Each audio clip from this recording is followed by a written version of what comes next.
Hey everybody, and welcome to Q&A Wednesday, where I answer the questions that I am hearing lots of people ask. So, this is a really interesting one. Of course, those of you that have listened to me know that I'm not a huge fan of only using the scale as a tool to see your progress. Now, it might work here and there, but of course, it does not tell you all of your progress. Like, it just doesn't. It's one tool, and all it does, it tells you what you weigh according to maybe a sack of potatoes. It really doesn't give you enough information. So what you really have to rely on is, and really, like, think about it, losing weight. What does that really mean? I mean, take off your shoes. You just lost weight. Woohoo! I don't even like that term. I would prefer to talk about burning fat. So tonight's topic is, how do I burn fat? And I'm going to keep it super simple, just because, there really isn't that much to it. Now, I know it's simple. That doesn't mean it's easy, because you're probably not going to like what I have to say. But, when has that ever been different?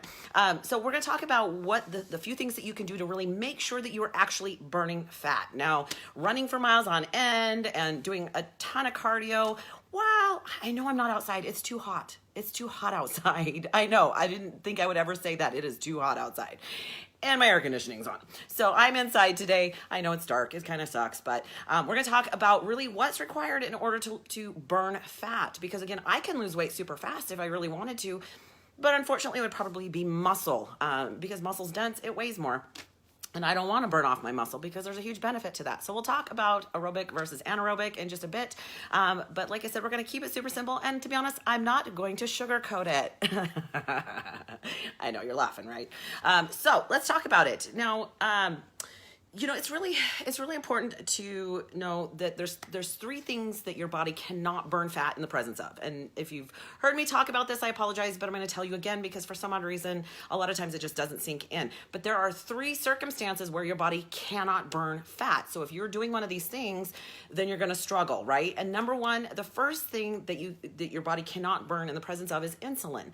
So if you are eating a lot of, refined carbs, simple sugars, you're going to struggle to burn fat, because your body, first of all, if you are offering your body everything that it needs through carbohydrates as your energy source, why would your body burn fat as fuel? So that even, if you really look at how biology works, the different macronutrients do different things. So if you're providing the carbohydrates, right, that's your energy source. That is the pure reason for carbohydrates. Now, you can't say all carbohydrates. That makes absolutely zero sense. The different carbohydrate quality matters, right? So if you're providing, however, everything that your body needs, because it prefers to burn carbohydrates for fuel. So if you're eating, let's just say you're eating 60%, which is like the normal recommendation, which to be honest is stupid. If you're providing 60% of your nutrition through carbohydrates, your body has no reason to tap into your fat stores. And when you eat sugar or refined carbohydrates, it's even worse, because those hit your bloodstream very, very quickly as sugar. So when that happens, your body releases insulin, because it has to deal immediately with that sugar. Now, your body cannot burn fat when your insulin is present, right? So again, you have to make sure that you're eating correctly, you're eating the right foods, and you're eating them at the right times. There's a whole thing behind that. There is something to do with nutrient timing, but let's just keep it super simple. You can't eat garbage. You can't eat added sugars, and even let's just talk about fruit juice. If you're providing your body with fruit juice where it condenses the sugars into the juice, and it doesn't have the fiber from the actual fruit or the pulp, now your issue is that you're still raising your insulin with that fruit juice. So again, you just have to start to pay attention to what it is that's why they say that diabetics cannot eat unlimited fruit. As a matter of fact, when I work with people on their nutrition, 2 servings maximum per day, because if you are, I get it. I remember being a kid, and remember when the government lumped in fruits and vegetables together? Maybe they still do. I'd have to look at the myplate.gov, which I don't, because I don't like it. I don't follow it. But they're not the same. You really do need a good amount of vegetables, because again, that provides vitamins and minerals. And fruit, yes, to an extent, they're obviously a better option than, say, something that is processed, because again, they have natural fruit or vegetable, or I can't even talk today. It's been been an interesting one. It has natural vitamins and minerals in it, but if you eat too many options of the fruit, you're actually going to stimulate your insulin as well. So really your body doesn't really care what type of sugar that is. It can be natural sugar. I see a lot of products now that have organic coconut sugar. I'm like, it's still sugar, or it's made with maple syrup. That's still sugar. Your body doesn't treat it any differently. So just because it is a natural source doesn't necessarily mean that it's a better option for you depending on what your goals are. So keep that in mind. That number one, you're gonna have to cut out the added sugars. You're gonna have to cut out the garbage. I mean, that's just part of it. You can't really you can't have both. You can't have your cake and eat it too. You're going to have to make that decision. Now, having something with sugar in it once in a while isn't.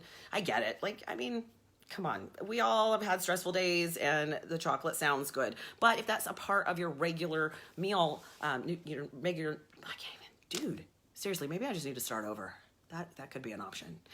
If you choose to make sugar as part of your everyday nutrition, you're probably going to struggle to get to your goal or to burn fat because your body cannot do it in the presence of insulin.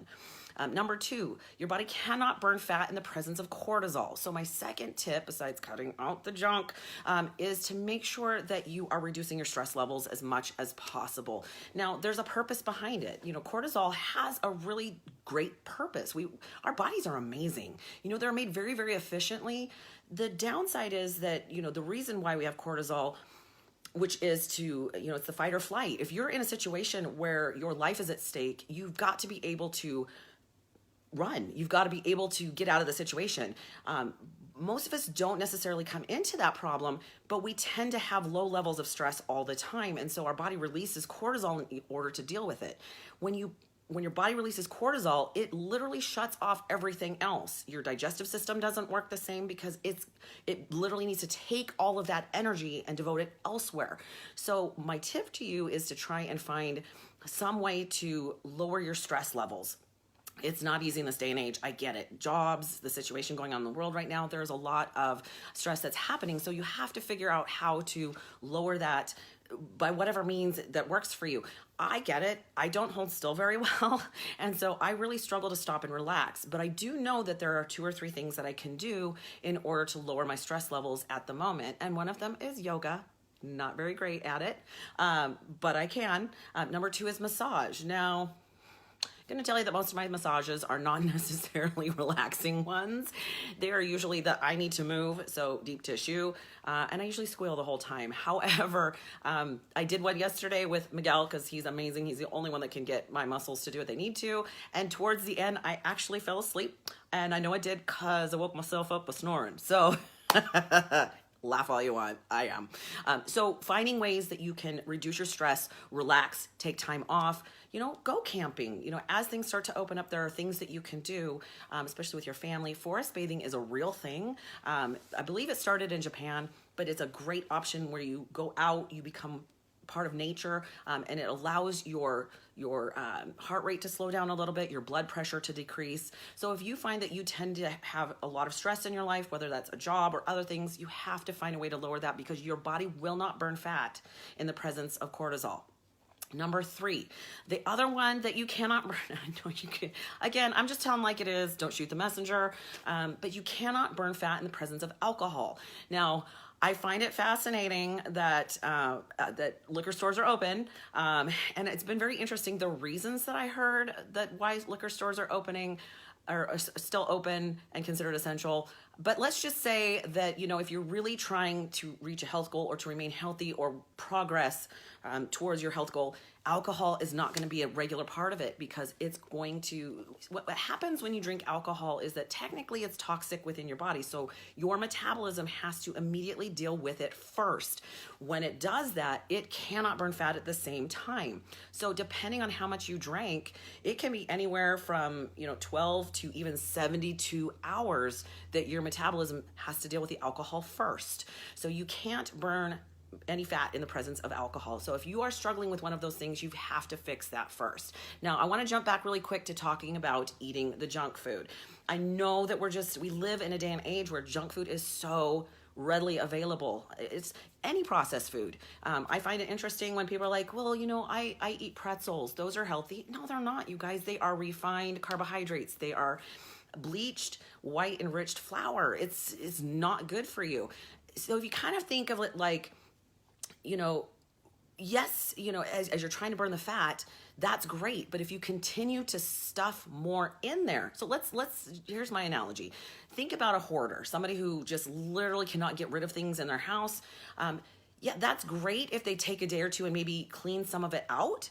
But if they keep shoving more stuff in there, they're never going to not have a full house of hoarding. It just doesn't work. It's the same thing with foods.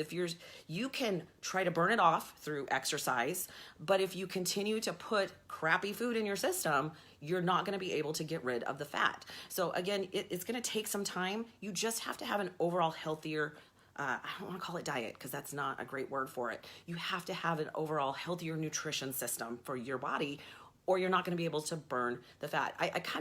One of the most interesting Facebooks I did, one of the lives, it's been a while, but somebody asked me about waist trainers.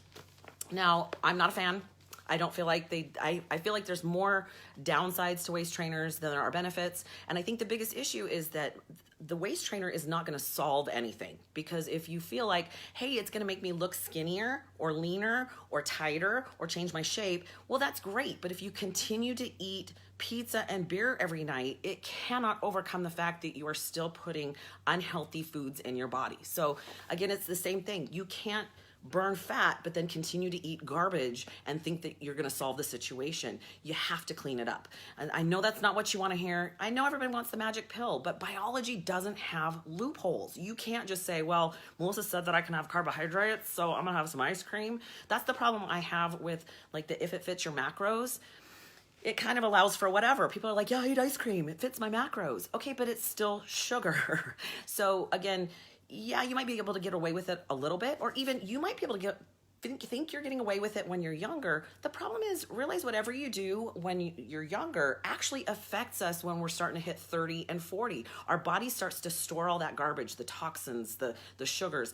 Body fat is not actually a problem. Body fat is a survival mechanism that's how your body deals with a lot of the toxins from the environment, the toxins from our food, the fact that we're eating, empty calories that our body doesn't know what to do with, it shoves it in body fat. If you think about somebody who can eat anything that they want and they don't seem to ever be affected by it, the downside to that is that their body doesn't know how to utilize body fat. They're the ones that drop dead at 50 and nobody knew that they were unhealthy. They had a heart attack, and it's because their body had no way to deal with those toxins that are entering their body. Does that make sense? I know it sounds a little weird, but your body fat is a survival tool. So you have to keep that in mind, that it's trying to protect you from all of the environment and the garbage and the things that are entering it. So I know it's not what you want to hear, but that's what you're gonna have to do. Now, let's talk a little bit about exercise. First of all, it does not require exercise to lose weight or burn fat. It doesn't. Is it a helpful tool? Absolutely. But 80% of what you're going to try to accomplish, you've got to do with food. That's just how it works. So number one, you're going to have to deal with that. You're going to have to deal with what your nutrition is, because you cannot out-exercise a bad diet. You just can't. One way or another, it's going to show up on your body and in your health. So let's talk about exercise. Yes, aerobic activity can help you burn fat. Here's the problem with that. The more exercise, more cardio that you do, the better your body gets at it and the less hard it has to work to do it. Now, what I mean by that is somebody who's just starting to run, it might kill them every time they go out to run. Hi, Olivia. But the more that they run, the better they get at it and the easier it becomes.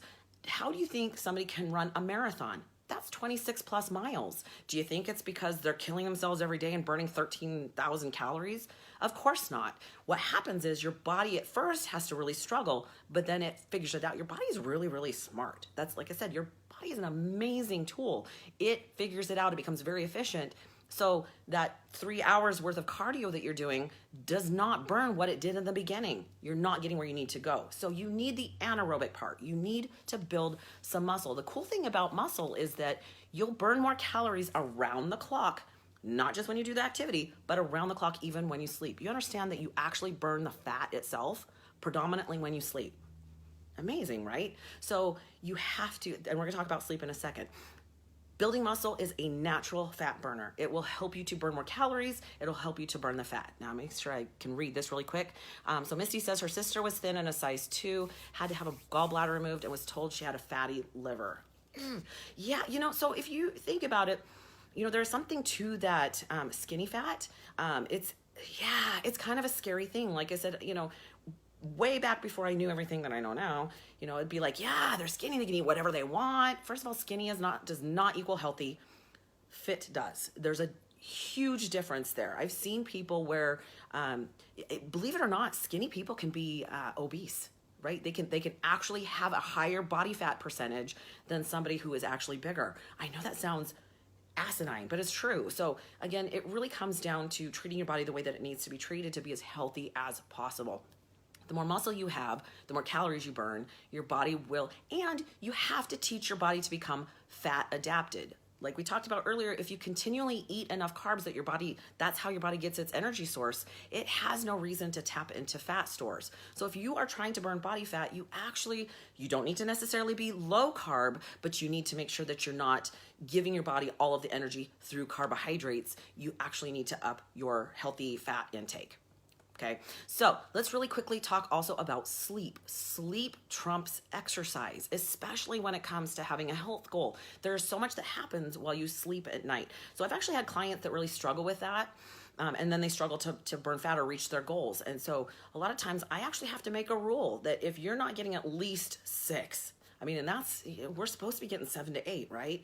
If you can't at least get 6, there's literally no benefit to exercising because all you're doing is putting more stress and producing more cortisol within the body. Sleep is the most important tool that you need when you're trying to become healthy because there are things that happen while you sleep. It recovers, it builds muscle. It actually helps you store long-term memory. There's just literally no downside to getting enough sleep, and it's going to be an important tool when you're trying to burn fat. So hopefully, I know that seems super simple, and I know you're probably annoyed with me, and that's okay. You can be annoyed with me. I'm 45. I don't care. Not that I don't care because I'm 45. That's just something I've learned in my 45 years. You have to tell it like it is.